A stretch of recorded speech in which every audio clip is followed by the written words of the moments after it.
what should the other East contenders, like the two that we have coming up tonight, be thinking after watching Harden and Embiid last night? Well, I think they're already thinking it. They knew when the trade was made, they're going to have to face something that could be a juggernaut by the time the playoffs begin. And nothing last night happened to dispel that notion. I mean, we all sat there watching it going, okay, I mean, this is what they can be if healthy in the best of circumstances. Now, there's still some ways to go, and people will scout them and figure out how to play them better than they did last night. But people know what the Sixers can be, which even though Stephen A. thinks they made a bad trade, means they could be one in the East. Let's make it as simple as we can. Embiid shot 5 out of 6 on passes from James Harden and said after the game he's never had as much room on the floor as he did in that game. You don't have to be a basketball genius to understand how that works. And the time is now for Philadelphia just for that reason, because remember, Joel Embiid played, 83 games his first 3 years, and now he's healthy and he's dominant, and James Harden now adding him frees up Maxey. Those 3 players had 89 points. They got to figure out their backup center situation. But having Embiid and having James Harden in a East that has been a revolving door. I talked about this after MJ left. It was a revolving door in the East. After LeBron left, it's been a revolving door. You've seen Toronto, you've seen Miami, you've seen the Bucks. So this may be a chance for the Philadelphia 76ers to win the conference. Well, congratulations, y'all. Congratulations. I mean, I'm so touched by everything that y'all are saying. You know, I look at James Harden, I'm sorry. When he arrived in Houston, he had 25 and 5 in his first game, or more than that. He did the same thing when he first arrived in Brooklyn. He did the same thing last night against the Minnesota Timberwolves. I mean, bravo. Everybody can't get 38 when they arrive somewhere. We know, not like Jalen Rose, but we know what Harden brings to the table. It's not a question about Harden's greatness. It's a question about, A, whether or not he's going to gel with Joel Embiid, and B, good enough to knock off a Milwaukee, a healthy Brooklyn squad, a Miami Heat squad. That's the issue. And I do not think it was a bad trade like the 76ers are worse. I think that Daryl Morey didn't play poker, and he was too transparent from the moment he walked through the door about how much he wanted Harden, and he gave up too much to Brooklyn. That's my issue, Will Bond. Listen, it doesn't matter how much he gave up to Brooklyn, because Brooklyn ain't going to be there in the end. Brooklyn's going to be there. Not this year. Not this year. And would you take Brooklyn in a 7-game series right now? If so, let's go to Vegas now. And I don't even gamble. Are you asking me, Will Bond, with a straight face? A healthy and available Kyrie, Ben Simmons, and KD. Yes, this You're year. asking me this year, if all things being equal, would I take a? But they ain't equal. Right, I would ain't take nothing Brooklyn. equal. You damn right. Because one team hasn't played together, and they're in 19th place right now. I'm just asking about the health. If you're telling me they're gonna all be healthy and on the court, Brooklyn against Philly, I'm going with Brooklyn. Go right ahead. I'm going with Brooklyn, and we can go to Vegas. We gonna double down. I'm gonna be with Jalen. We go to Vegas. We know about we'll be there next week. We do that. If we go to Vegas, we're not playing blackjack with Jalen. All right, Sixers fans, let's all take a breath. James Harden making his debut.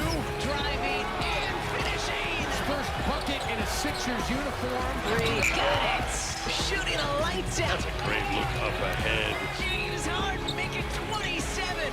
Tonight was a great start, but we got a long way to go.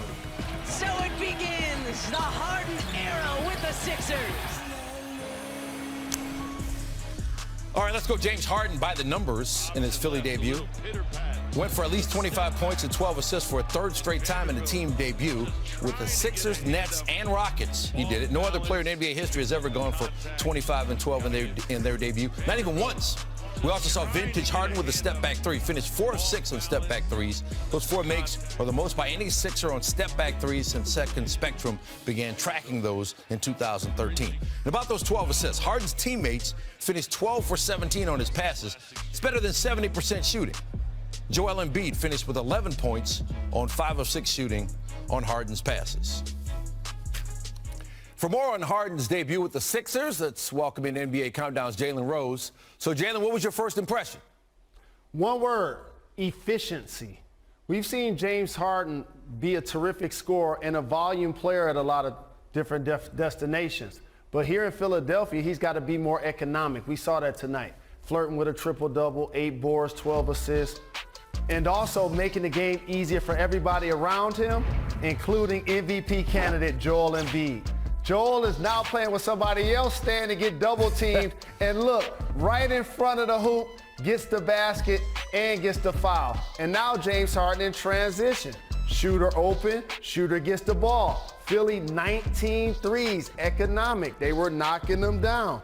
Of only James Harden, again, advancing the ball. And Tyrese Maxey, along with James Harden and Embiid, those three combined for 89 big points. Frees up Maxey to be a secondary ball handler, a primary ball handler, a slasher to the basket. Now he can be more aggressive with his offense, but still get steals and play defense. Philadelphia is going to be welcoming for James Harden. Now let's see if they can continue, because they were playing against a Minnesota team that was coming off a back-to-back. And analytically solid with a lot of layups, free throws, and three-pointers. All right, so now they're third in the East behind the Bulls and the Heat. Seem to have everything going well with this first impression. But where do they stack up in the East? So here's what's tricky, right? You got to make sure you pay homage to Giannis and the Bucks. And Middleton and Drew Holiday as defending champion. The Miami Heat, who won it the previous year, still have Jimmy, still have Bam. Tyler Hero's been terrific. And then DeMar DeRozan, a legitimate MVP candidate, probably a front runner along with Joel Embiid. And then you get to the Philadelphia 76ers and the Nets, who are going to get back KD, probably Kyrie full-time at some point, and then an all-NBA caliber player in Ben Simmons. The Eastern Conference is going to be great theater, but today I can't pick the Sixers to be my favorite. I got to go with the Bucks and Giannis today. All right, next look at Harden comes Sunday when the Sixers go to the Garden to take on the Knicks on ABC. We'll see you then too, Jalen. Thanks a lot. Appreciate the love. Is Giannis Antetokounmpo the best player?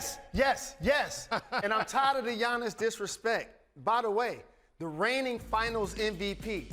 And when people start to have this conversation, I want to make sure I distinguish something. It's not who's the best three-point shooter. It's not who has the most skill. You ask me who's the best. Yes. The numbers Joel Embiid are putting up this year, Giannis has been putting them up each year. Okay? He also played against KD, for example, last year in the playoffs and eliminated him and his squad. Oh, don't use that in it. That actually happened. Oh, that's what I love please. about basketball. And so for me, KD was last year's salutatorian, while Giannis is Salutatorian. now valedictorian. I'm so touched. I appreciate you reminding me what that word means. I'm so touched. Here's the deal. Kevin Durant, if he's wearing a size 12 or 13, Giannis goes home. You sit up there and bring that up, but you just conveniently forget that Kyrie was out and James Harden was playing on one leg. Come on, man. Is Kyrie better than Middleton? Who's a better player between Kyrie and Middleton? Well, I mean, Kyrie's a showstopper offensively, but Middleton's Mr. Mid-range. I'm just saying, how you gonna just ignore what Kevin Durant was missing, Jalen? How you gonna just ignore that? That's a shameful comment. They had their superstar. The Bucks had their superstar. And what did KD? People are still diminishing the fact that this is the same Giannis. We didn't even know if he was going to play in the finals. You remember he hurt his leg? You remember the big block at the end of the finals against Ayton? And then he kept the lob on the other end with Drew Holiday? Who's the best player in the world? I'm going to go with Antetokounmpo narrowly. Look, we're splitting hairs. We're looking for tiebreakers. Yeah, we are, for sure. And so he and Durant, I mean, you could take one night and the other one surpasses the next night. I can't sit here and say definitively, Stephen A. wants me to. I got you, Giannis. That one guy is above the other. It's Giannis right now. He's available more often. Listen, you can't trust Will Braun. You can't trust Jalen. They got that Midwest thing going on where they collaborate with one another all the time. I'm not going for that. You know good and well Giannis ain't KD. Let's pump the brakes now. Giannis is great. He's phenomenal. What is it that Giannis Kevin doesn't Durant. do? What is his flaw? Excuse me? What is Giannis's flaw? How about perimeter shooting? How about that? That does matter. That does matter. Jalen just spelled this out. We're not trying to identify the best. Please.